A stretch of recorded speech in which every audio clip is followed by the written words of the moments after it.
এখন কেমন লাগছে দাদা? আমি টেনশনের ভাব করি, মানে প্রচুর কাজ করার ভাব করি, কিছু কাজ করি না। তো টেনশন দেখানোর ভাব করতে হয়, প্রচুর কিছু করছি, কিছু হয় না, বেসিক্যালি হয় না। সো আমি আমাদের যিনি প্রডিউসার আছেন, আমি ওনার কাছেও একটু চলে যাবো, mister Ramesh Barik. Thank you so much Bangla ইন্ডাস্ট্রিতে আসার জন্য। কেমন লাগছে? जय जगन्नाथ। ये तो मैं उड़ीसा में अप्रोक्सीमेटली 30 फिल्म कर चुका हूँ और ये बंगाल में मेरा शायद पहला फिल्म। तो बहुत अच्छा लग रहा है एक्चुअली। बंगाल में मेरा बहुत पहले से इच्छा था, मीन्स हम लोग का इंडस्ट्री से बहुत लोग यहाँ पे काम करते थे, उत्तम दा, महेश राबा, अरिंदम, एवरीवन, बहुत आर्टिस्ट लोग काम करते थे इधर। सब बोलते बंगाली बहुत अच्छा इंडस्ट्री है। तब से मेरा सपना था कि कब यहाँ पे फिल्म प्रोड्यूस करूँ। तो चलो, थैंक यू शोभन दा, दुलाल दा, एक अच्छा लेके आया स्टोरी मेरे पास। मुझे बहुत पसंद आया स्टोरी, तो इतना अच्छा लगा। अबाउट माने गेम, नई फुटबॉल लेके स्टोरी है, इतना सारा सस्पेंस है, इतना अच्छा कहानी है, तो मुझे बहुत अच्छा लगा। तो फिर इसलिए मैंने ट्राई किया एक बंगाल फिल्म करने के लिए। एक और भी करूँगा, तो सबका ब्लेसिंग चाहिए, सपोर्ट चाहिए। और इनका ऋतिदा का बहुत सारा फिल्म देखा हूँ, इतना अच्छा एक्टिंग करते हो, रियली आई लव यू। उनका एक्टिंग मुझे बहुत पसंद है। और बहुत नाम सुना था हमारा एकेल बाबू का, अनिरुद्ध, हम लोग दुबई गए थे, तो बहुत अच्छा, अभी वेरी गुड एक्टर। ईसा अर्जुन दोनों का प्यार और बहुत बढ़िया है। सबसे अच्छा है दुलाल दा, इतना वो मेहनत करते हैं, इतना वो पॉजिटिव लेके फिल्म लेके, माने सुबह से लेके रात तक एक लाइन उनका होता है फिल्म कैसे अच्छा होगा। तो बहुत वो परेशान है, डोंट वरी, फिल्म बहुत अच्छा होगा। और कुनाल दा, थैंक यू सो मच, आप फिल्म में काम कर रहे हैं। Thank you so much everyone, thank you.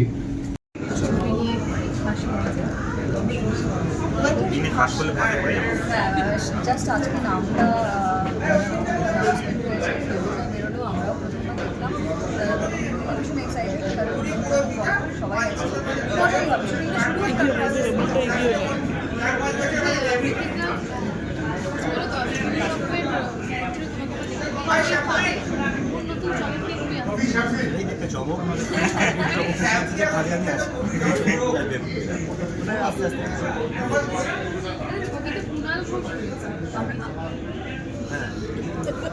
বলো বলো বলো বলো, মানে আমরাও জানতাম না, আমাদের কাছে সারপ্রাইজ ছিল এটা। এক্সট্রা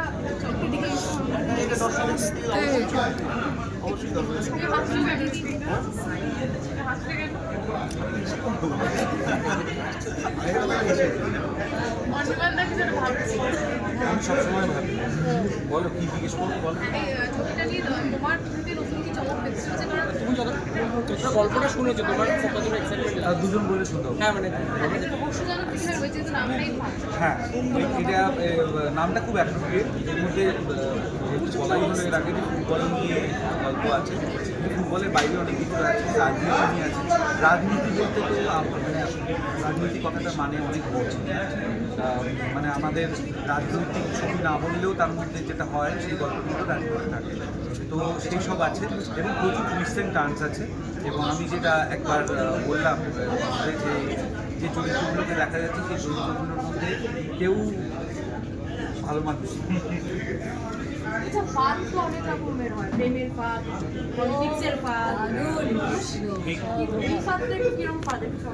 এক একজন এক এক রকম ফাঁদে পড়েছে এবং ফেলেছে, মানে সবাই ফাঁদে পড়েছে এবং সবাই ফাঁদে ফেলেছে। প্রতিটা মানুষ তো ফাঁদে পড়ে, সেখান থেকে ফাঁদে পড়ার থেকে নিজেকে বাঁচিয়ে রাখার টিপস চাই, তাহলে কি বলবো? না না না, আমি শুনিনি বলে। না না, এটা তোমার জন্য ছিল। ফাঁদে পড়া থেকে নিজেদের যদি বাঁচিয়ে রাখার কোনো টিপস জানতে চাই, তাহলে কি বলবো? জেনারেলি ফাঁদে পড়ার পরে মানুষ ভাবতে শুরু করে কিভাবে বাঁচা যায়, আগে থেকে ভাবলে আর ফাঁদে পড়তে হয়। মানে সবার তো এক্সপিরিয়েন্স রয়েছে, দুটো করে যদি হ্যাঁ, tips- ছোট বড় ফাঁদে সবাই মানে পড়ে বিভিন্ন রকমের। সেটা আপনি যেরকম বললেন অনেক রকম ফাঁদ হয়, তবে থ্যাঙ্কফুলি খুব একটা ফাঁদ নিয়ে অভিজ্ঞতা নেই, এই প্রথমবার বড় সড়ো ফাঁদের অভিজ্ঞতা, কিন্তু মজা হবে পরে তাদের সঙ্গে ফাঁদে পড়ছি।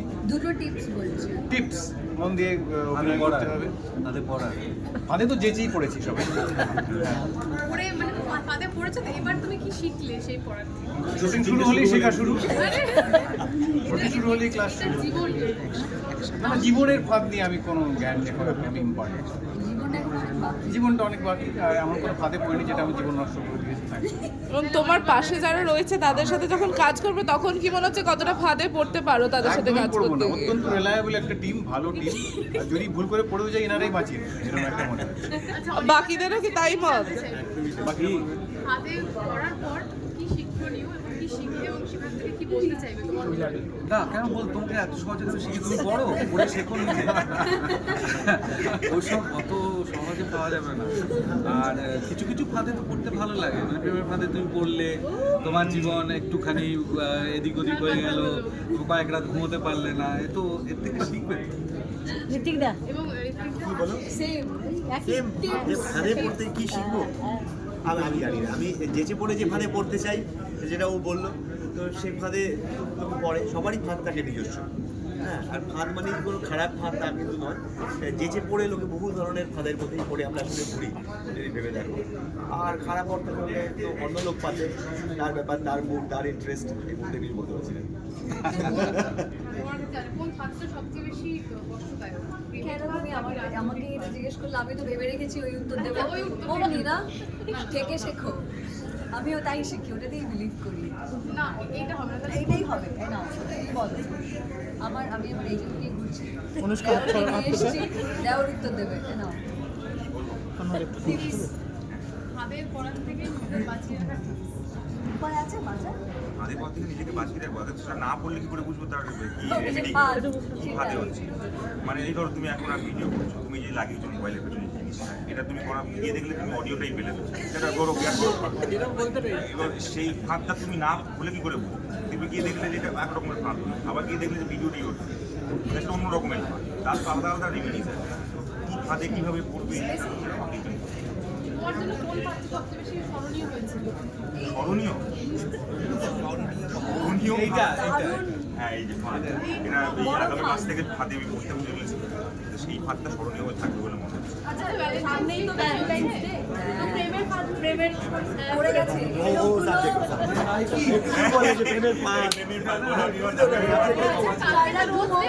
এই তো প্রেমের বাস চলছে, আচ্ছা কালকে তো এটা তো রোজ সবার জন্য, আপনার কেন? হ্যাঁ, আমার একার তো না। না, আমি বলছি যে একটা কথা বলতে পারি, সেটা হচ্ছে এই একটা কমন ফান আমাদের সবার, যেখানে আমরা জেনে শুনে ওইসব আমি একেবারেই আমার খেয়ালের বাইরে। এই যে ডাকছে অনেক আমার, বয়স হয়ে গেছে গো, আমরা আর এই রোজ ডে, চকলেট ডে এইসব হয় না। যেমনটা তুমি বললে ওনারা তো ফাঁদে পড়ে গেছে, ঋতিদা, অর্জুনদা, ওরা পার্মানেন্ট তোমাদের থেকে শুনি। এটা ভালো লাগছে, বড় ফাঁদ এর থেকে বড় নয়, মানে ওইটা আগের থেকে বড় ফাঁদ আমাদের কেউ করা হয়েছে, তো এর থেকে ভালো আর কি? তুমি জানতে চাইছেন আপনার তুমি কি প্রেমের ফাঁদে পড়েছো ঈশা? সবাই বলে করেছি, বেরিয়েও গেছি, বাস হয়ে গেছে না। না, এবার শেষ যে প্রশ্নটা করবো সেটা হচ্ছে যে এই তোমাদের যাদেরকে একসাথে দেখা যাচ্ছে, এদের এই টিমটা এর আগেও একসাথে অনেকগুলো কাজ করেছে, একসাথে করেছি, মানে আমিও করেছি, হ্যাঁ। আমরা 4 জন একসাথে করেছি, হ্যাঁ। আমি ও মানে ওটাই না, পাঁচজন একসাথে নয়, কিন্তু একে অপরের সাথে কাজ করা হচ্ছে। তোমাদের কি মনে হচ্ছে তোমরা নিজেদের মধ্যে ফাঁদে পড়ে গেছো? এইটা ইচ্ছা করে পড়া ফান। এই ফাঁদে রেমেডি দরকার। খুশি আমি। লাস্ট প্রশ্ন, তোমাদের কি মনে আছে ওটা কি একটা ফাঁদ? একটা শব্দে উত্তরের পর খুশি হবে নাকি আবার কিছু একটা প্রশ্ন জিজ্ঞেস করবে? হ্যাঁ, ধরো এই তোমরা বলো। বাস হয়ে গেছে। হ্যাঁ, সোশ্যাল মিডিয়া তো ফাঁদ, ফাঁদ পড়ে, সেটা কীভাবে পড়ছো, কীভাবে কিরম কিরম ফাঁদে পড়তে পারো, তার নতুন নতুন দিক বেরোচ্ছে। মনে হয় ফাঁদ পড়ছে কোনো সময় ভালো জিনিস, মানে আজকে সোশ্যাল মিডিয়া না থাকলে অনেক দূরত্ব কাছেও আসতো না, অনেক দূরত্ব কাছে চলে এসছে বলে অনেক ফাঁদ চলে এসছে। তুমি কি ঠিক হ্যাঁ অনেকটা প্রশ্নের মধ্যে যে এটা অবশ্যই একটা ফাঁদের মতন হয়ে উঠতে পারে, আবার না হওয়ারও ক্ষমতা আছে। এইভাবে ব্যবহার করতে না। আমার ক্ষেত্রে না, আমি এত গুরুত্ব দিই না। হ্যাঁ না, এটা খুব ভালো অ্যাপ্রোচ এবং ভালো দিক খারাপ দিক দুটোই আছে, বেশি গুরুত্ব দেওয়া চলবে না। যেরকম ওটা আমরা আমাদের কাজ প্রমোট করার জন্য কাজে লাগে, তো সেক্ষেত্রে খুব ভালো জিনিস। আমার যেগুলো আমার হবি, আমার প্যাশন, যেগুলো আমি ফলো করতে পারি সেগুলো নিয়ে আমি খবর রাখতে পারি। খারাপ দিকটাও আছে, একটু বুঝে চলতে হবে, কারণ ফাঁদে পড়ে যাওয়ার সম্ভাবনা থাকে, বুঝে শুনে হ্যান্ডেল করি। খুব এক্সাইটেড সবাই, সামনের মাসে শুটিং শুরু বলে দিলাম। Thank you.